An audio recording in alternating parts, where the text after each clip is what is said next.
ॐ पार्थाय प्रतिबोधितां भगवता नारायणेन स्वयं व्यासेन ग्रथितां मुनिना मध्ये महाभारतम् अद्वैतामृतवर्षिणीं भगवतीम् अष्टादशाध्यायिनीम् अम्ब त्वामनुसन्दधामि भगवद्गीते भवद्वेषिणीम्। नमोऽस्तु ते व्यासविशालबुद्धे पुल्लारविन्दाय यतपत्रनेत्र येन त्वया भारततैलपूर्णः प्रज्वालितो ज्ञानमयः प्रदीपः। प्रसन्नपारिजाताय स्तोत्रवेत्रैकपाणये ज्ञानमुद्राय कृष्णाय गीतामृतदुहे नमः। वसुदेवसुतं देवं कंसचाणूरमर्दनं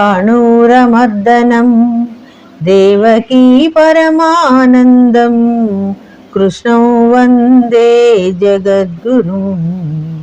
कृष्णं वन्दे जगद्गुरुम्। कस्तूरीतिलकं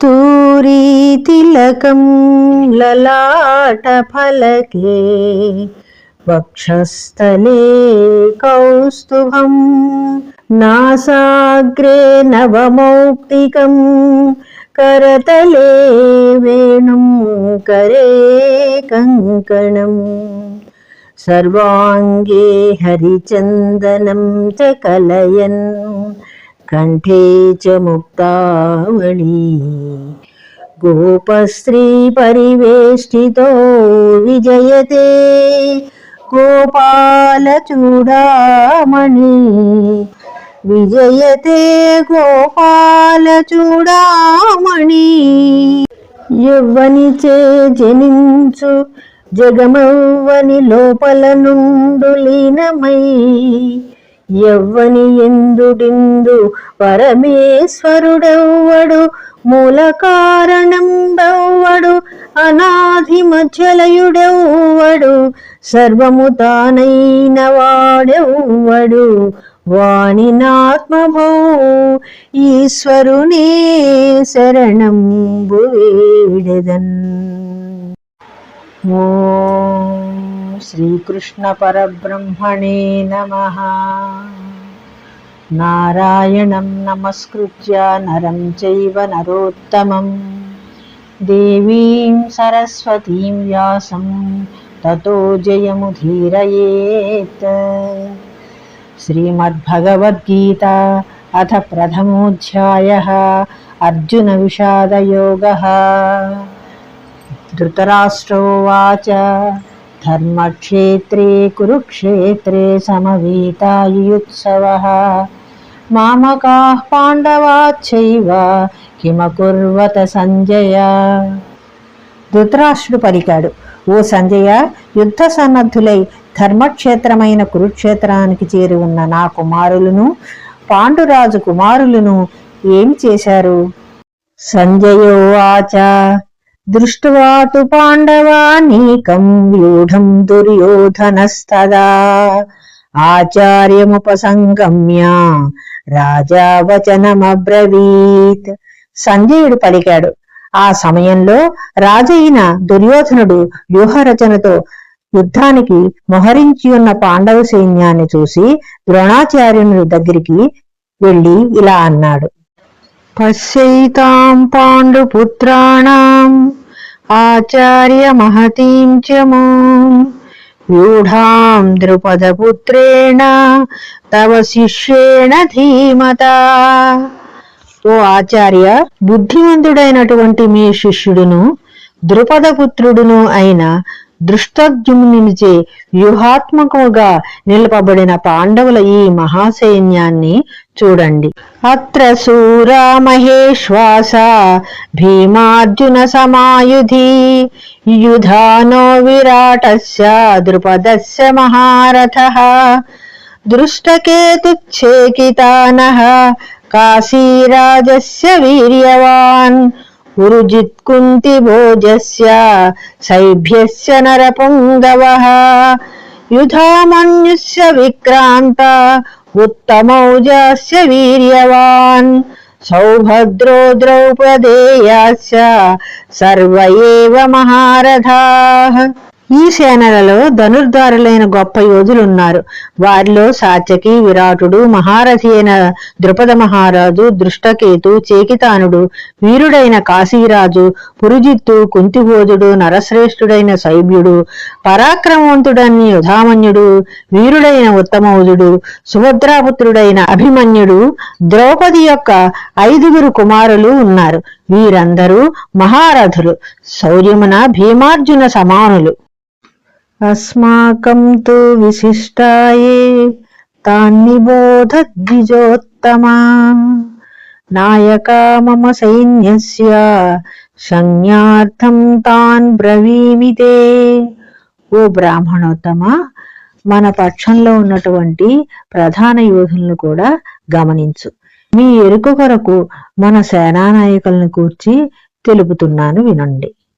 భవాన్ భీష్మస్య కర్ణస్య కృపస్య సమితింజయః అశ్వత్థామా వికర్ణస్య సౌమదత్తిస్తథైవ చ. మీరును భీష్ముడు, కర్ణుడు, సంగ్రామ విజయుడు కృపాచార్యుడు, అశ్వత్థామ, వికర్ణుడు, సోమదత్తుని కుమారుడైన భూరిశ్రవుడు ఇందు ముఖ్యులు.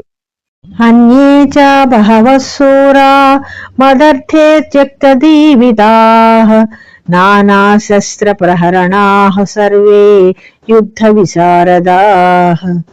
ఇంకా చాలా మంది శూరులు, వీరులు మన సైన్యంలో ఉన్నారు.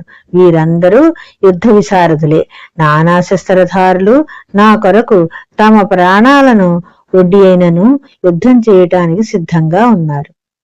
అపర్యాప్తం తదస్మాకం బలం భీష్మాభిరక్షితం పర్యాప్తం త్విదమేతేషాం బలం భీమాభిరక్షితం. భీష్మ పితామహునిచే సురక్షితమైన అపరిమితముగా ఉన్నటువంటి మన సైన్యము అజేయమైనది. భీమునిచే రక్షింపబడుతూ పరిమితంగా ఉన్న ఈ పాండవ సైన్యాన్ని జయించటం సులభం. అయనేషు చ సర్వేషు యథా భాగమవస్థితాః భీష్మమేవాభిరక్షంతు భవంతః సర్వ ఏవ హి. కనుక మీరందరూ మీ మీ స్థానాల్లో సురక్షితంగా నిలిచి అన్ని వైపుల నుండి నిశ్చయంగా భీష్ముని రక్షిస్తూ ఉండండి. తస్య సంజనయన్ హర్షం కురువృత్తః పితామహః సింహనాదం వినదోచ్చైః శంఖదద్మౌ ప్రతాపవాన్. కౌరవులలో వృద్ధుడును ప్రతాపశాలియును అయిన భీష్మ పితామహుడు దుర్యోధనుని ఈ మాటలు విని అతని సంతోషపరచటానికి ఉచ్చస్వరముతో సింహనాదము చేసి తన శంఖాన్ని పూరించాడు. తతః శంకాస్య భేర్యస్య పణవానక గోముఖాః సహసైవాభ్య హన్యంత సశబ్ద సుములోభవత్. మరుక్షణంలోనే శంఖాలు, నగారాలు, తప్పెటలు, మృదంగాలు, గోముఖ వాద్యాలు మొదలుగునవి ఒక్కసారిగా మోగాయి. దిక్కులను పిక్కటిల్ల చేయు ఆ వాద్యనాదాలు భయంకరములై ఉన్నాయి. తతఃశ్వేతై హయైర్యుక్తే మహతి స్యందనే స్థితౌ మాధవః పాండవచ్చైవ దివ్యౌ శంఖౌ ప్రదద్మతుః.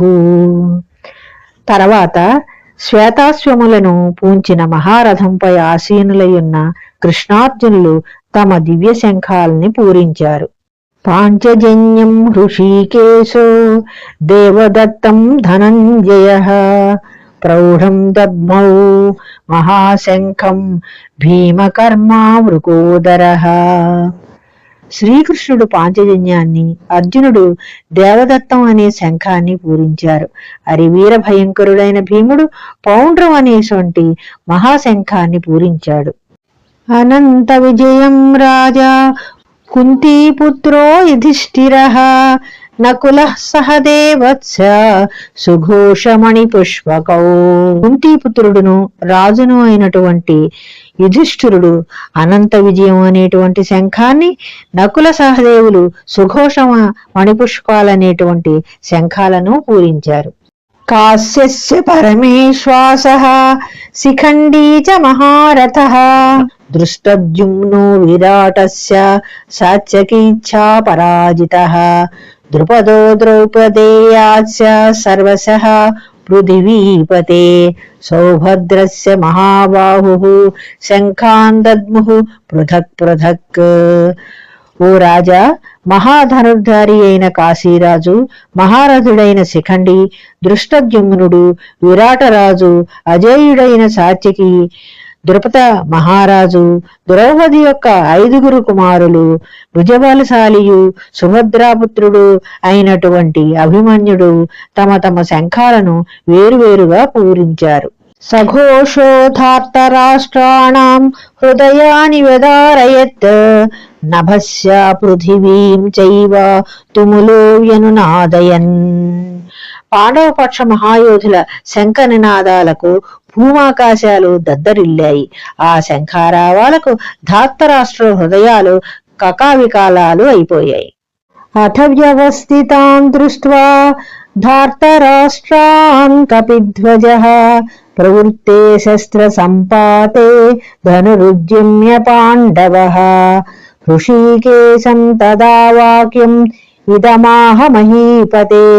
అర్జునోవాచ సేనయోరిభయోర్मध्ये రథం స్థాపయమేచ్యుత.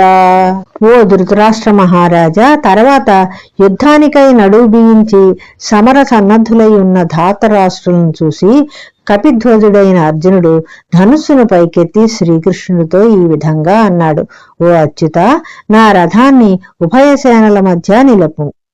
ఏవదేతాన్ నిరీక్షేహం యోద్ధుకామాన్ అవస్థితాన్ కైర్మయా సహ యోద్ధవ్యం అస్మిన్ రణ సముద్యమే.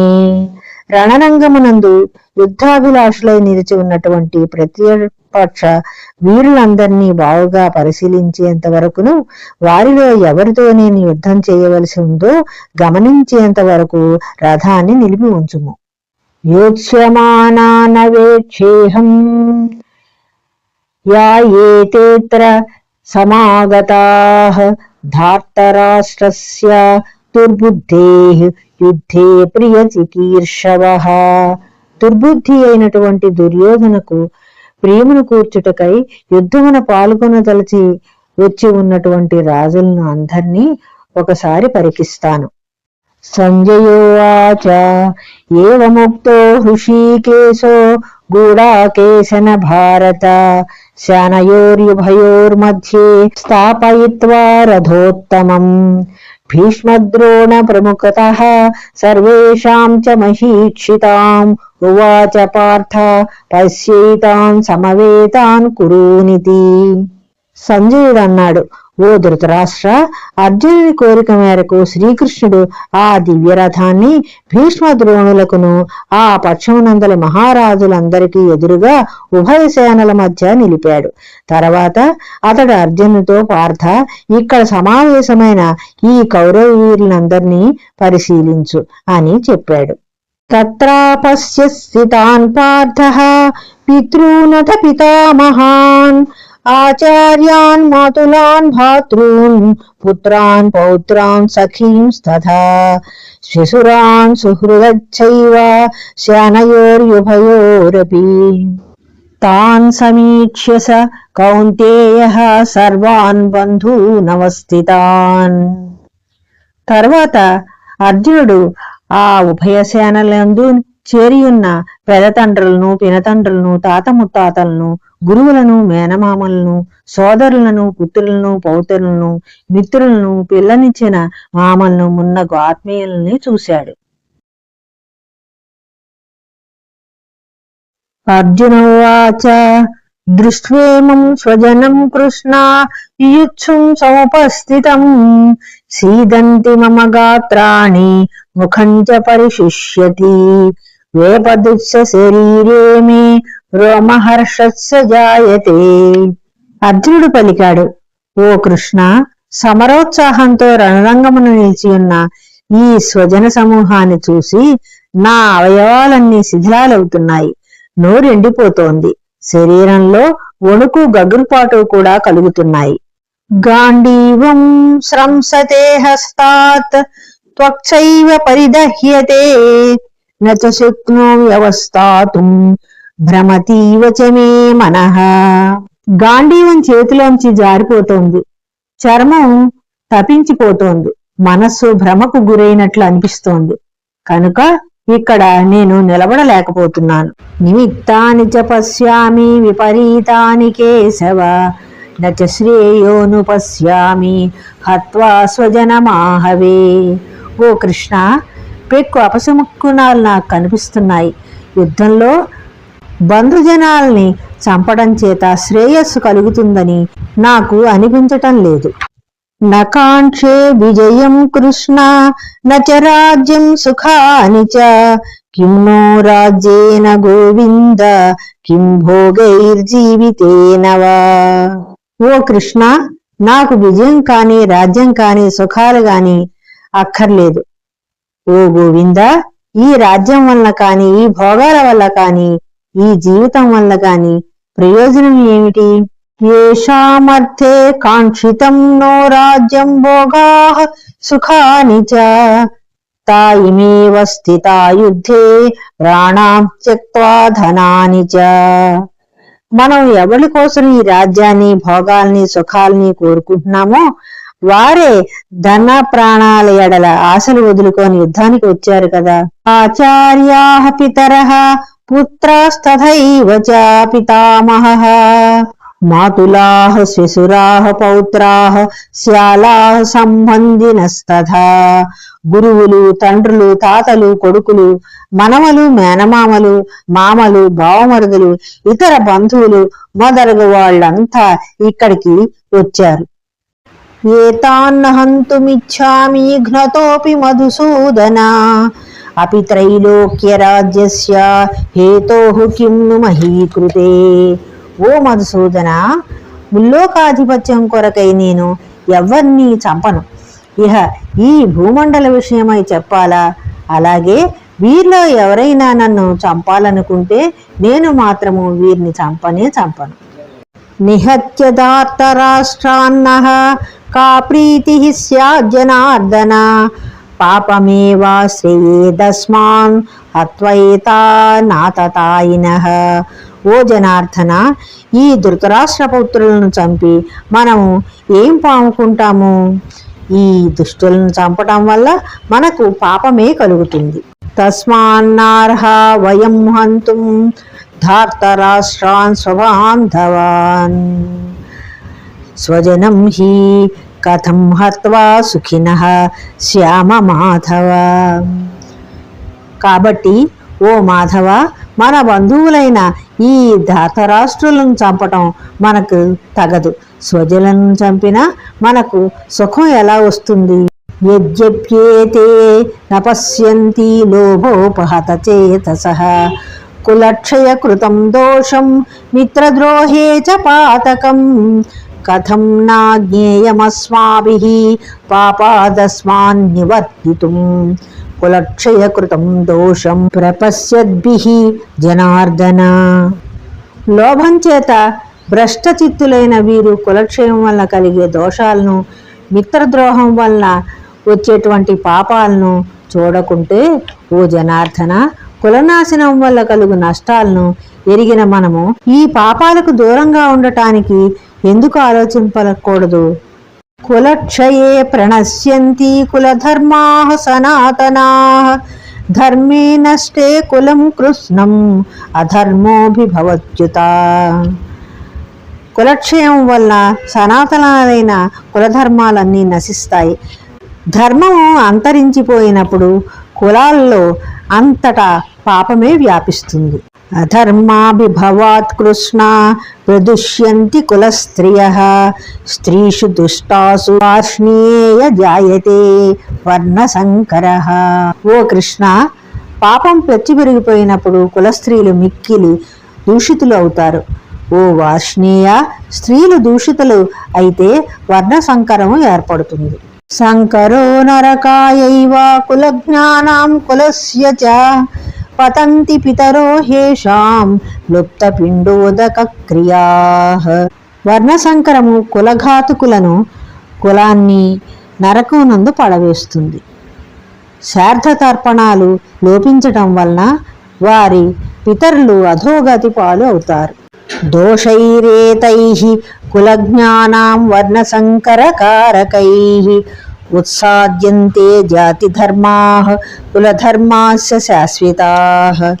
వర్ణ సంకరానికి మూల కారణములైన ఈ దోషాల వల్ల కులఘాతుకుల యొక్క సనాతన కులధర్మాలు, జాతి ధర్మాలు నష్టపోతాయి. ఉత్సన్న కులధర్మాణాం మానుష్యాణాం జనార్దన నరకే నియతం వాసో భవతిత్యానుశుశ్రుమా. ఓ జనార్దన, కులధర్మాలు నశించిన వారికి కలకాలము నరక ప్రాప్తి తప్పదని ప్రతీతి. అహోబత మహాత్పాపం కర్తుం వ్యవసితా వయం యద్రాజ్య సుఖలోభేన హంతుం స్వజనముద్యతాః. అయ్యో, మనము బుద్ధిమంతులమయ్యుండి కూడా రాజ్య సుఖలోభాలచే స్వజనుల్ని సంహరించటానికి సిద్ధమయ్యాము. ఈ ఘోర పాప కృత్యాలకు ఒడిగట్టుతున్నాము. ఇది ఎంత దారుణము! యది మామ ప్రతీకారమశస్త్రం శస్త్రపాణయః ధార్తరాష్ట్రే రణీహన్యుః తన్మే క్షేమతరం భవేత్. శస్త్రరహితుడనైన ఎదిరింపని నన్ను శస్త్రాలను చేబూని ధాతరాష్ట్రులు యుద్ధంలో చంపివేసినా అది నాకు మిక్కిలి క్షేమకరమే అవుతుంది. సంజయోవాచ ఏవముక్త్వార్జునః సంఖ్యే రథోపస్థ ఉపావిశత్ విసృజ్య సశరం చాపం శోక సంవిఘ్నమానసః. సంజయుడు ఈ విధంగా పలికాడు. అర్జునుడు ఈ విధంగా పలికి శోక సంవిఘ్న మనసుడై యుద్ధభూమి యందు ధనుర్బాణాలను వదిలేసి రథం వెనుక భాగంలో చతికిలపడ్డాడు. ఓం తస్సదితి శ్రీమద్భగవద్గీతాపనిషత్ బ్రహ్మ విద్యాయాం యోగశాస్త్రే శ్రీకృష్ణార్జున సంవాదే అర్జున విషాదయోగో నామ ప్రథమోధ్యాయః.